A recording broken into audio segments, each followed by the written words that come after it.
कहते हैं नाम संकीर्तनम यस्य सर्व पाप प्रणाशनम। कहते हैं नाम संकीर्तन करो, सारे पापों का नाश होगा। नाम संकीर्तन करने के लिए यानी जोर जोर से कहने के लिए बोल रहे हैं। जोर जोर से कहने का, उच्चारण करने का तात्पर्य यही है, जैसे जप हम लोग करते हैं, हरे कृष्ण कृष्ण कृष्ण हरे हरे, हरे राम राम राम हरे हरे, हरे कृष्ण कृष्ण कृष्ण हरे हरे, हरे राम राम राम हरे हरे, ऐसे करते हैं जब। ऐसा करने का तात्पर्य क्या है? ऐसा करने का तात्पर्य यह है कि हमारा तो उद्धार होगा ही, प्लस हमारे मुख से निकलने वाले भगवान नाम जिसके भी कानों में पहुंचेगा उसका भी उद्धार होगा। हमारे आसपास में बहुत सारे जीव रहते हैं जो बोल नहीं सकते, जो जप नहीं कर सकते, लेकिन कभी कभी प्राय ऐसा देखा जाता है कि जो हमारे घर में जो जीव जंतु पाले जाते हैं, जो हम लोगों के साथ रहते हैं, कभी कभी ऐसा देखा जाता है कि उनकी प्रवृत्ति हमारे जैसी हो जाती है, हमारी जैसे प्रवृत्ति उनकी हो जाती है। एक मैं आपको घटना बताऊं। एक महात्मा थे, वो जिस आश्रम में रहते थे, आश्रम के पास में कुत्ते रहते थे। कुत्ता रहता था, उनका आश्रम में नहीं घुसता था, लेकिन आश्रम का ही था। महाराज जी रोज उसको खिलाते पिलाते थे और बहुत केयर करता था वो। महाराज जी जो उसको कहते थे, जो आदेश देते थे, वही आदेश करता था, वही मानता था। और ऐसा भी था कि अगर कभी कभी कहीं निमंत्रण आ जाता था तो निमंत्रण में अपना प्रतिनिधि उसको बना करके वो निमंत्रण में भी भेज देते थे और वो जाता था निमंत्रण करने के लिए। आश्रम में रहकर वो एकादशी पालन करता था। एकादशी के दिन कोई अन्न नहीं खाता था, किसी प्रकार का कोई अन्न नहीं खाता था। एकादशी करता था, संकीर्तन होता था, संकीर्तन में कूदता था। बोल नहीं सकता लेकिन सुन सकता है, करता था। एक दिन क्या हुआ, गांव के ही एक बड़े सम्मानित व्यक्ति थे, वो आए और महाराज जी को निमंत्रण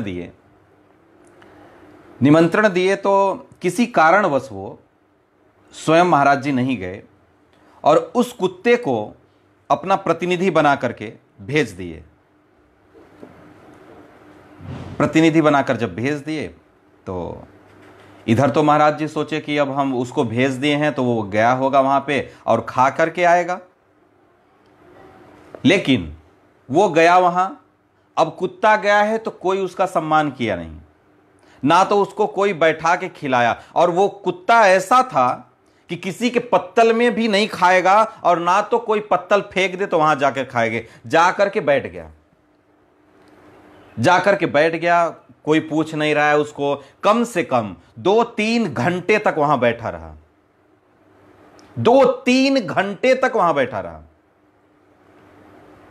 उसके बाद जब उसको कोई नहीं पूछा तो वो चला आया आश्रम में भी कुछ खाने को नहीं मिला क्योंकि टाइम ओवर हो चुका था। अब जब बहुत समय बीत चुका था तो वहां भी कुछ खाने को नहीं मिला। वो बिना खाए कुत्ता रह गया। उसके बाद अब वो बोले क्या? बोल तो सकता नहीं है। अब नहीं खा के ये भी नहीं बोल सकता। अब तो भाई रात को मिलेगा तो मिलेगा, नहीं तो फिर अब कल मिलेगा। अब वो भूखा रह गया। जो लोग महाराज जी को निमंत्रण दिए थे, उनके घर में जो पशु थे पाले थे, जो गाय और भैंस पाले थे, सब बीमार पड़ गए। सारे पशु, जितने भी पशु उनके यहां बंधे हुए थे। प्रतिनिधि का अपमान करने का मतलब कि साक्षात उस व्यक्ति का अपमान कर देना। कोई भी किसी का यदि प्रतिनिधि बन के जाता है तो जैसे उसका व्यवहार और सम्मान सत्कार होता है, ठीक वैसे ही उसका भी सम्मान सत्कार होना चाहिए। लेकिन उसका सम्मान नहीं हुआ और उस व्यक्ति से साधु अपराध बन गया, साधु अपराध बन गया। सारे पशु बीमार पड़ गए, सारे पशु खाना पीना छोड़ दिए। बहुत आश्चर्यचकित हो गया, डॉक्टरों को बुलाया, डॉक्टर कुछ बता ही नहीं पा रहे थे, डॉक्टर दवा दे रहे हैं, काम नहीं कर रहे। आया महाराज जी के पास, महाराज जी के पास आया, बहुत निवेदन करने लगा। बोला महाराज ऐसी ऐसी समस्या आ गई और जब से हमारा प्रोग्राम बीता हुआ है और तब से हमारे सारे जानवर बीमार हो गए। बोले कि कहीं तुमसे कोई अपराध तो नहीं हो गया? बोले महाराज जी हमें जानते हुए तो हमारा कोई अपराध नहीं हुआ हमसे, ऐसा तो हमें जहां तक उम्मीद है कि ऐसा कोई अपराध नहीं हुआ है हमसे। बोले लेकिन आप नहीं आए थे, आप आए क्यों नहीं? बोले मैंने तो अपना प्रतिनिधि इसको बना करके भेज दिया था, ये हमारा जो कुत्ता है वो तो गया था ना। तब उस व्यक्ति को समझ में आ गया।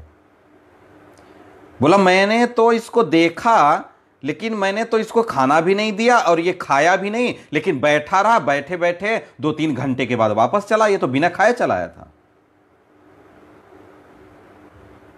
बोले तुमसे यही अपराध हो गया, यही अपराध हो गया।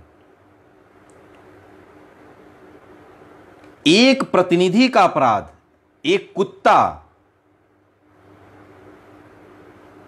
कुत्ते के प्रति अपराध। क्यों? क्योंकि उसकी प्रवृत्ति चेंज हो चुकी थी, एकादशी करता था, आश्रम का प्रसाद खाता था। देखिए ये सब प्रसाद की इतनी महिमा है, नाम संकीर्तन, भगवान के नाम के श्रवण का ऐसा फल है, ऐसा फल है। उसके चरणों में अपराध हुआ, उसके अपराध का उनको प्रायश्चित करना पड़ा, प्रायश्चित करना पड़ा। ससम्मान उस कुत्ते को खिलाना पड़ा, उनको पत्तल लगा करके उसको खाना देना पड़ा। क्योंकि होता है, संतों का स्वभाव होता है कि वो माफ कर देते हैं, माफ कर देते हैं। तो उस महात्मा ने कहा कि भाई अब इसको माफ कर दो। कुत्ते ने तब माफ किया और उसके बाद जाकर के उनके जो पशु थे वो पशु तब जाकर के ठीक हुए। तो कहने का तात्पर्य यह है कि एक छोटा सा अपराध इतना कुछ करवा सकता है, इतना कुछ करवा सकता है। अब वो कुत्ता महाराज जी की इशारे पर उनको माफ किया। कुत्ता क्या करता था? एकादशी करता था, प्रसाद खाता था, भगवान के नामों का श्रवण करता था। मेरा जो कहने का तात्पर्य यह था कि हम जोर जोर से भगवान नाम जो करते हैं, नाम संकीर्तन जो करते हैं, हरे कृष्ण कृष्ण कृष्ण हरे हरे, हरे राम राम राम हरे हरे, जो हम लोग नाम संकीर्तन करते हैं, उससे हम लोगों का तो कल्याण होता है। हमारे पड़ोस में, हमारे बगल में हमारे बच्चे हैं, हमारे पति हैं, हमारी पत्नी हैं, हमारे आसपास में जानवर हैं, चिड़िया हैं, जिसके भी कान में वो नाम जाएगा, उस व्यक्ति का वो उद्धार करने वाला होगा। नाम उसका उद्धार करने वाला होगा वो नाम की ऐसी महिमा होती है। सांकेत्यम पारिहास्यम वास्तुभम हेलन में वा बैकुंठ नाम ग्रहणम अशेषागरम। किसी भी तरीके से उसके कान में जाना चाहिए, कान में जाना चाहिए। तो ये जो भगवान का उपदेश है वो हम जैसे जीवों के लिए, प्रत्येक जीव के लिए है, प्रत्येक जीव के लिए है।